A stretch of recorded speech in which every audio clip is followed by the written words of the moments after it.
Harvey Autos in Shreveport, Bossier City, the name you've trusted for years. Geico, the insurance savings you expect. Supreme Chevrolet. Expect more from Supreme Automotive Group in Gonzales. Bollinger Shipyards, 75 years of delivering high-quality vessels. Here's your host, Lee Burkeen. James Willis, head football coach at Northlake Christian School. Coach, finally got to meet you in person. Talked to you on the phone about, 6 years now, 5-6 years. Yep. Played at Auburn, All-American linebacker, All-SEC linebacker at Auburn. Tell everybody how you made your way to Louisiana. I mean, you're a coach, you're the head coach at Northlake Christian in Covington. Right. It sounds cliche to say, but it was God. I spent time at University of Louisiana Lafayette as a coach there. Left Louisiana Lafayette and went to coach with the Saints. After a 3-year run with the Saints, our staff got released, our defensive staff got released. So I was out of football for like a year. My son was in high school. My oldest son was in high school at Lakeshore High School. So I got a chance to watch him play his senior year. Never thought I'd be coaching high school football.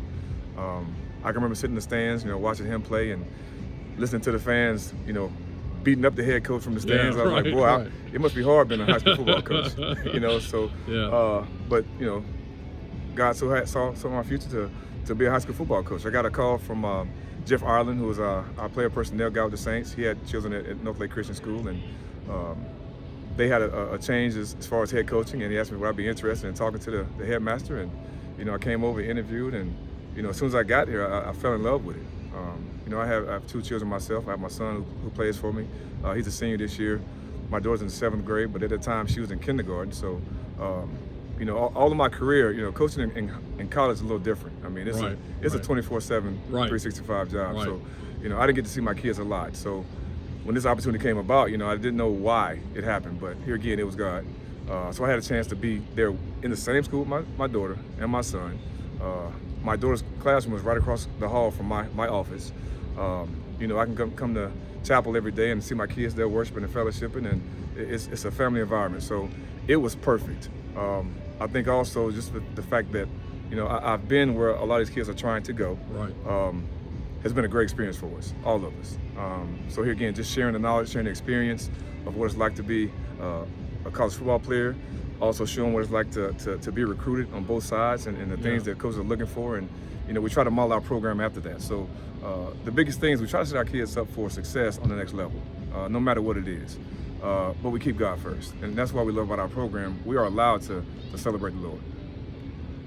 Glad you said that, Coach. I'm not scared to say that. Hey, there we go. Amen, man. Amen. And look, you've got some ties at the school that are crazy. Like Jason Coffey played at Navy, one of your linebackers coach. Correct. He played with Warwick Dunn at Catholic High. Correct.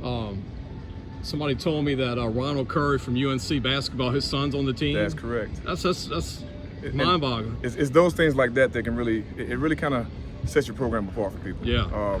The draw for our school, again, is we're a Christian school. But also, I try to surround our kids with people who can help them, not only on the field, but off the field also. Right. We have strong men as position coaches and assistant coaches, to where I know that our kids are getting all the right things. But they're also getting stuff from the perspective of someone who's played in college, who's played in the NFL. So they're getting those type of things that give kids a different perspective.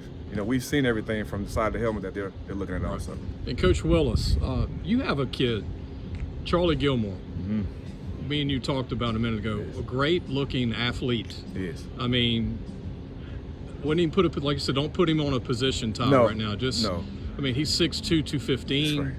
chiseled, Yes. can move. And he's an athlete. I say he's one of the best athletes at the school. If Charlie played basketball this year, which I plan for him to, he's going to set everything apart. His dad played, in college, his dad played baseball and basketball. That's hard to do. Yeah. Like you said, Ronald Curry, his dad played football and basketball at UNC. So here again, having kids like that is special. But Charlie, to me, is one that I'm really excited about, the next level for him, because I don't know what he's going to be. He's athletic, he's big, he's physical, he has a football IQ that's kind of next level. So sky's the limit for Charlie, and I'm really excited about his chances at the next level. Now look, I gotta let you talk about your son before we go, right? Because I know you don't. Usually when you coach your son, you're always, yes, right. The dad's harder on the son. That's right. But he's a senior. Mm-hmm. He's a receiver DB. Yes. He's tall like you, not as tall, but tall. Right. He's tall. And he's got good weight, good skills. Yes. What do you think? Look, if UAB offered him, or Troy, or Louisiana Tech, I mean, does it go close to home, or does it matter where he's from? I want him to go wherever he's happy and wherever he can have a good experience for him. I do trust that level as far as coaching. I trust what happens at the next level. No matter where he goes, I'm happy for him. I just wish the best for him because I think he's handled it very well. You know, being a coach's son, also being the son of a former NFL player, so he's handled that very well. Because a lot of times, you know, kids will feel pressure as far as the expectation level for him. Right. But he's taking it with a grain of salt every day. He comes to work every day. He doesn't feel like he's special or privileged. He goes out there and works like the rest of them. Before we go, I've got to ask you this: Auburn University. Yes. What's your thoughts currently on Auburn? It's hard to get a gauge from them. It is. Here again, I think right now, them getting used to the new head coach and the new scheme of things, finding their way in the SEC, because right now the SEC is a little different. You know, the whole geographic set has changed a little bit. So I'm excited about what they can do, because one thing about Hugh Freeze, he knows how to score. So you know, I've coached against him in the past, and that's one human being that, you know, he always has a plan for the game. He knows how to scheme. So I'm excited about their future. I really am. Thank you, Coach. Thank you so much. Appreciate it. Thanks for watching the Sports Scouting Report with Lieber King.